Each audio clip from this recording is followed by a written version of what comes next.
A fragment of ancient bone lies beneath a laboratory light. Inside it is a human story that survived conquest, disease, and 2,000 years underground. When scientists compared DNA from graves across Italy, they discovered that the people of early Rome were not genetically the same as those filling the capital at the height of the empire. Within a few centuries, Rome had shifted sharply toward the eastern Mediterranean. Rome did not simply conquer the Mediterranean moved into Rome. But that exposed a deeper mystery. Who were the Italians before Rome? What happened to the Etruscans and other peoples absorbed by the Republic? And how much of modern Italy was created by the empire itself? To find out, scientists followed 12,000 years of DNA and uncovered a transformation whose legacy may still be alive today. Cut to a satellite view of Italy at night. The peninsula appears like a long bridge pushed into the Mediterranean. The Alps block the north. The sea surrounds almost everything else.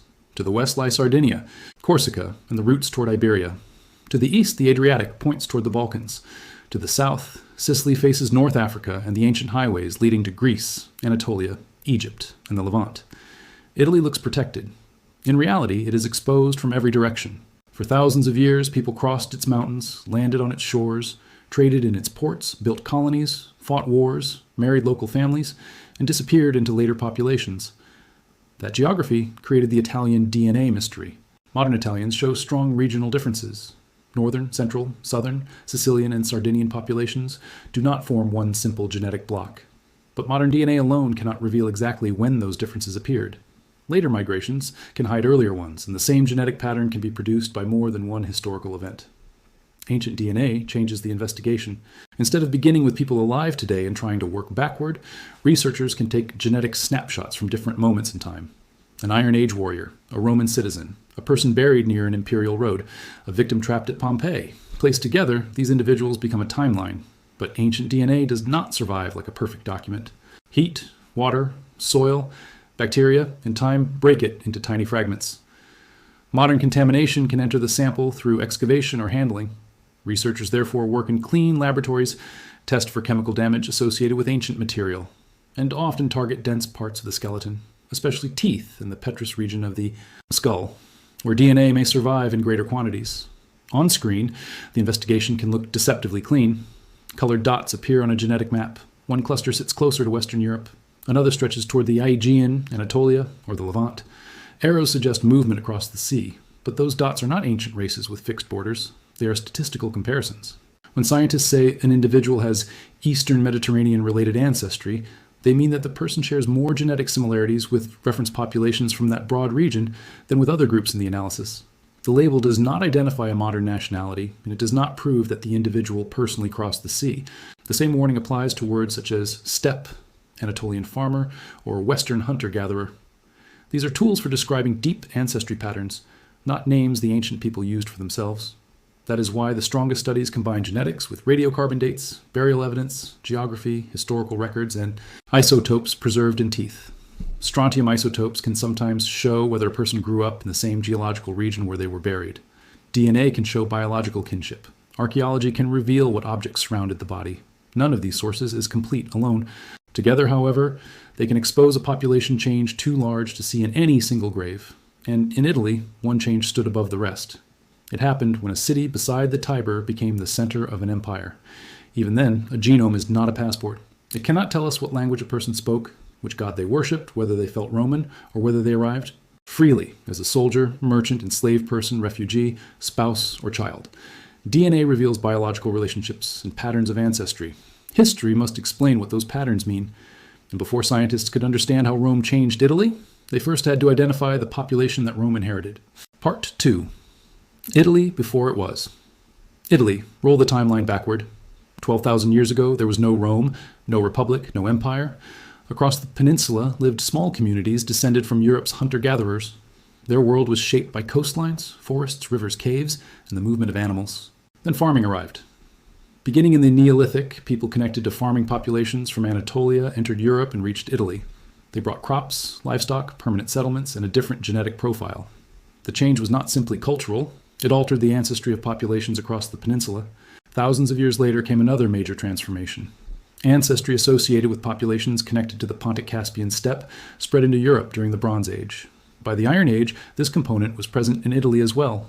So even before Rome appeared, central Italy already carried ancestry shaped by at least three deep layers: Western hunter-gatherers, early farmers ultimately connected to Anatolia, and Bronze Age steppe-related populations. The 2019 science study that reconstructed the genetic history of Rome analyzed genome-wide data from 127 ancient individuals and followed central Italy across roughly 12,000 years. Its first major conclusion was clear: Rome stood on land that had already experienced profound prehistoric population changes long before the first emperor existed. But by the first millennium BCE, the mystery becomes more complicated, because the Italian peninsula was not one people. It was a human mosaic. In the north were communities connected to Alpine and Celtic worlds. Along the Adriatic lived groups such as the Picens. In Apulia were the Daunians, Pusitians, and Messapians. Greek colonies dominated parts of the south. Phoenician and Punic networks touched the islands and western coasts. In central Italy, Latins lived near the Tiber. And to the north of them, across much of Tuscany, western Umbria, and northern Lazio, lived the Etruscans. The Etruscans were one of the oldest mysteries in European history. They built wealthy cities. Hey, mind metal. They created elaborate tombs painted with banquets, dancers, animals, musicians, athletes, and scenes from another world. Their craftsmen produced bronze, jewelry, sculpture, and black Bucero pottery. Their influence reached early Rome through architecture, religion, symbols of authority, and political rule. Yet their language was not Indo-European. That made them seem different from many neighboring peoples. Ancient writers offered competing explanations. Herodotus described a migration from Anatolia. Dionysius of Halicarnassus argued that the Etruscans were native to Italy. For centuries, the debate remained open. Then researchers sampled ancient individuals from Etruria and surrounding regions. The 2021 Science Advances study examined 82 newly reported individuals spanning about 2,000 years, from around 800 BCE to 1000 CE. The Iron Age Etruscans were genetically similar to neighboring Italic groups, including Latins and the local genes. Pool remained largely stable through the first millennium BCE. The evidence strongly favored substantial local continuity rather than a recent mass migration from Anatolia. The mystery seemed solved, but then came the twist. The Etruscans carried significant steppe-related ancestry, the same broad ancestry layer often linked to the expansion of European-speaking populations across Europe. Yet the Etruscans continued speaking a non-Indo-European language. That means genes and languages did not move together in a simple way. Perhaps migrants entered the region but adopted the local language. Perhaps Etruscan political and religious institutions were strong enough to preserve linguistic identity. Perhaps the language survived because culture can outlast demographic change. The DNA could reject a large recent Anatolian origin for the sampled Etruscans. It could not explain every word they spoke, and that matters, because the same warning applies to Rome. A person can have ancestry connected to one region while belonging culturally, legally, and emotionally to another. DNA is not identity, it is evidence inside identity. Now move east, across the Apennines, toward the Adriatic. Here, the Piscenes flourished between the 9th and 3rd centuries BCE. Their cemeteries contain weapons, amber, ornaments, ceramics, and signs of long-distance exchange. Archaeology showed contact across the Adriatic and the Mediterranean, but contact does not always mean mass migration. A 2024 genomic study analyzed people associated with Piscine culture and found broad genetic continuity with earlier local populations. At the same time, some individuals carried non-local ancestry, revealing movement within a society that remained strongly rooted in its region. The larger message was subtle. Iron Age Italy was locally continuous, yet increasingly connected. Farther south, the Daunians presented another mystery. Ancient traditions connected them to Illyria, Arcadia, or Crete. Their art and trade linked them across the Adriatic, but their own written testimony was almost absent. Researchers sampled individuals from 3 archaeological sites in northern Apulia, dated between roughly 1157 and 275 BCE. The results showed a genetically diverse population positioned within a wider pan-Mediterranean landscape. Most were closest to local Republican-era Central Italians, while some showed affinities toward Iron Age Croatia. The study concluded that an at least partly local origin was plausible, with possible contributions from the Balkans. It also found that the Daunians were already surprisingly heterogeneous before Rome fully absorbed the region. That changes the old picture. Pre-Roman Italy was not a collection of isolated tribes waiting for Rome to connect them. The connections were already there. Ships crossed the Adriatic. Greek and Phoenician settlements linked distant coasts. Amber traveled south. Wine, pottery, metal, ideas, and people moved between ports. Rome did not invent Mediterranean mobility, but Rome would take that existing network and expand it beyond anything Italy had experienced before. Part 3. When the world entered Rome.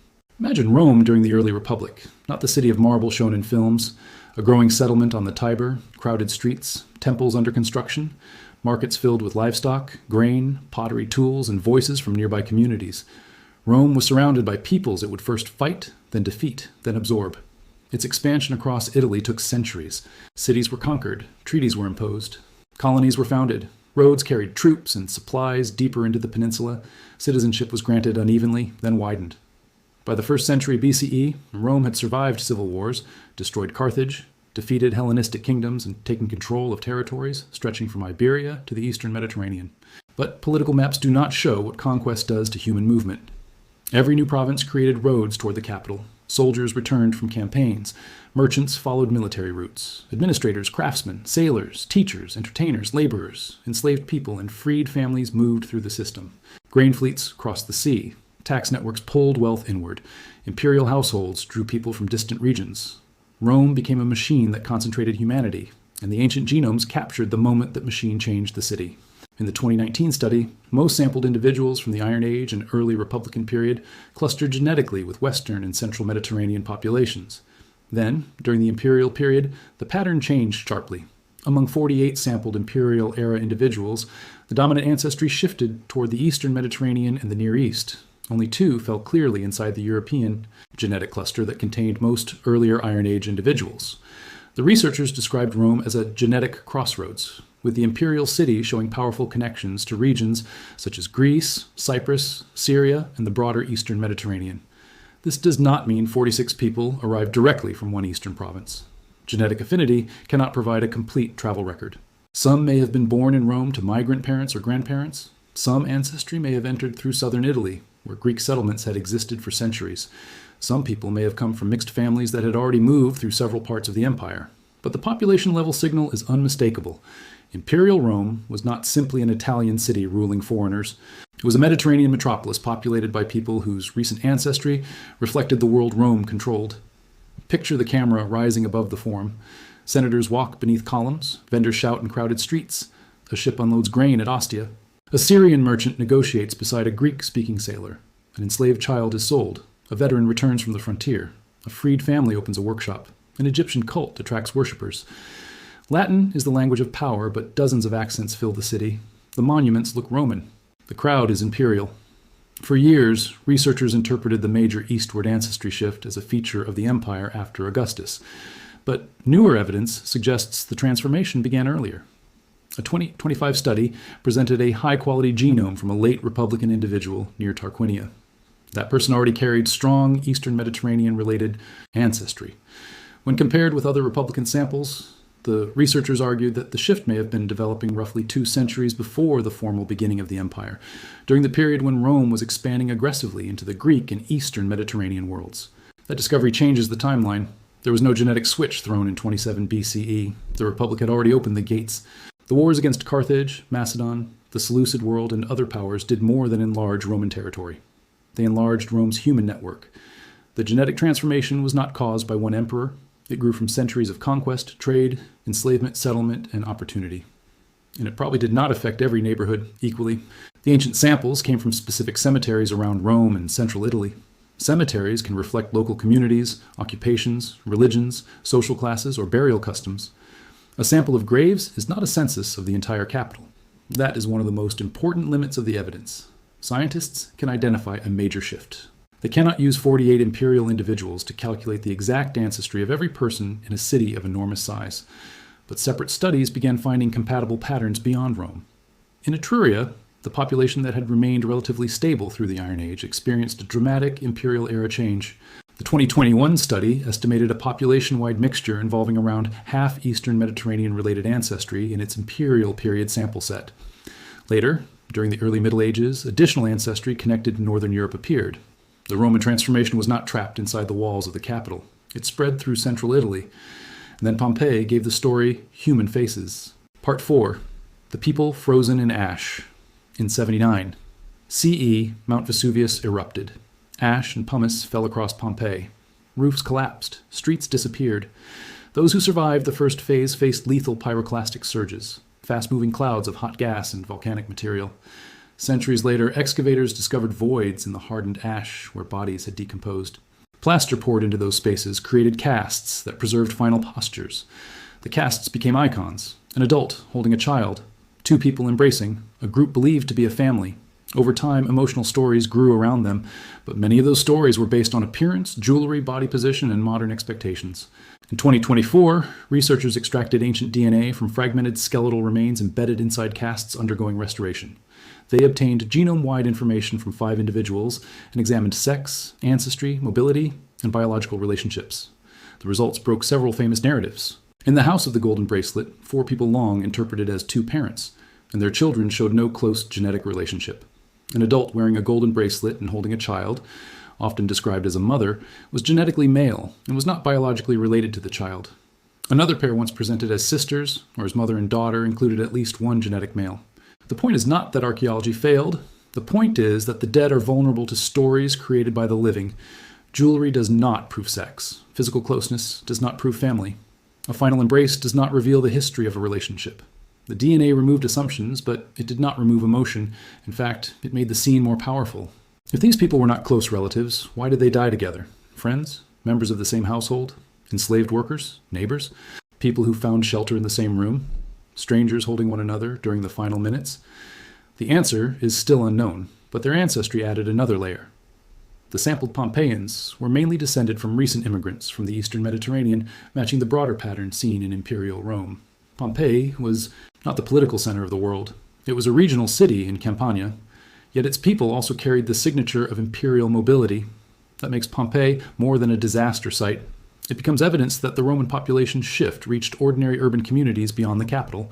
The empire moved people through ports, roads, households, military service, commerce, slavery, marriage, and manumission. And every movement created descendants. This is where the phrase, "Rome changed everything," becomes scientifically meaningful. Rome did not erase every earlier population. The Etruscans did not vanish biologically in a single conquest. The Picenes and Daunians were not replaced overnight. Local ancestry continued, but the scale of new movement changed the proportions, connections, and diversity of the people living across Italy. Romanization was not only the spread of laws, roads, language, architecture, and citizenship. It was also the creation of new families. A local woman married a newcomer. A freedman raised children in an Italian town. A soldier settled far from his birthplace. A merchant built a household near a port. An enslaved person gained freedom but never returned home. Their children became local. Their grandchildren became Roman. And after enough generations, ancestry that once arrived from somewhere else became part of Italy itself. But the transformation did not stop at the empire's height. When Roman power weakened in the west, the genetic direction shifted again. Part 5. After the empire. Move forward into late antiquity.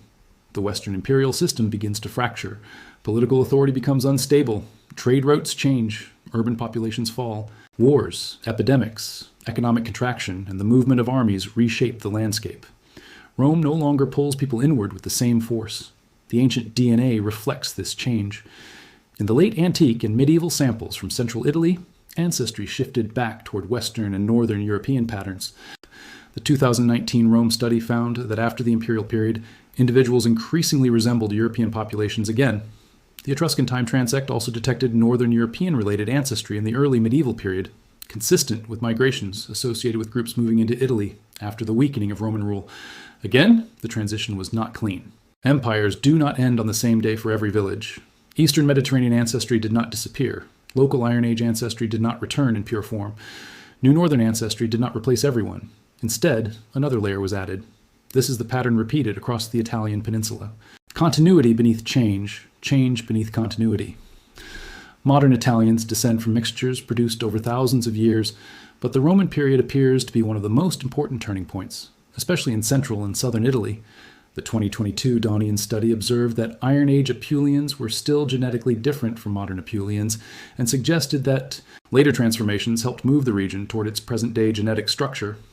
The 2025 late Republican research likewise argued that Eastern Mediterranean-related ancestry was already entering central Italy before the empire and later became a defining part of the imperial gene pool. So did scientists finally solve the Italian DNA mystery? Part of it. They showed that there was never one timeless Italian population waiting unchanged beneath history. They showed that the Etruscans were largely local to Italy, despite their unusual language. They showed that pre-Roman communities could remain regionally rooted while still participating in long-distance Mediterranean networks. They showed that Rome produced a major demographic shift toward the eastern Mediterranean, and they showed that this shift began before the first emperor, spread beyond the capital, and was followed by new changes after Western Roman power declined. But the evidence also creates new mysteries. Where exactly did most eastern Mediterranean-related migrants come from? How many arrived directly from the provinces, and how many moved north through Greek southern Italy? Did different social classes carry different ancestry patterns? Were some cemeteries dominated by migrants, while others remained more local? How quickly did newcomers marry into established communities? How different were the genetic histories of cities, farms, military colonies, islands, and mountain valleys? And how many people remain invisible because cremation, poor preservation, excavation history, or burial customs destroyed the DNA that could have represented them? Future studies will increase sample sizes. They will map whole regions at finer resolution. They will combine genomes with isotopes that reveal where a person grew up, proteins that can identify biological sex, dental evidence of diet, pathogens preserved in teeth, and archaeological records describing status and burial practice. The picture will become more detailed, but it may also become less simple, because every new individual can disrupt an old category. An Etruscan may be genetically similar to a Latin. A Roman may have grandparents from Syria. A person buried with local objects may have grown up across the sea. A migrant may speak Latin, worship Roman gods, and hold citizenship. A genetically local person may reject Rome completely. Human beings do not fit neatly inside the labels historians create for them. And that may be the most important discovery of all. Return to the laboratory. A scientist lifts a fragment of ancient bone. On a monitor, millions of genetic markers become points on a graph. Clusters appear. Lines connect populations separated by centuries. But behind every point was a person who woke in the morning, knew a family, feared illness, remembered a homeland, spoke to neighbors, and lived through a world they could not know would one day be called ancient. Rome transformed those lives through power. Some people came because they saw opportunity. Some came because armies and markets forced them. Some were transported as property. Some arrived as soldiers, traders, officials, craftsmen, or pilgrims. Some never saw Rome but lived inside systems Rome created. Their movement changed Italy, and Italy changed them. The final aerial shot crosses the Mediterranean at dusk, from Anatolia to Greece, from the Levant to Egypt, from North Africa to Sicily, from the Balkans across the Adriatic, from distant provinces toward the lights of Rome. The ancient roads fade, the ports fall silent, the empire disappears, but the journeys remain inside the descendants of the people who made them. Rome's greatest monument may not be the Colosseum, the aqueducts, or the roads still cutting across Europe. It may be the human landscape created when countless lives were pulled into one connected world. And if the people we call Romans came from every shore of the Mediterranean, then the final mystery is not where the Romans went. It is this: how many of us are still carrying Rome with us?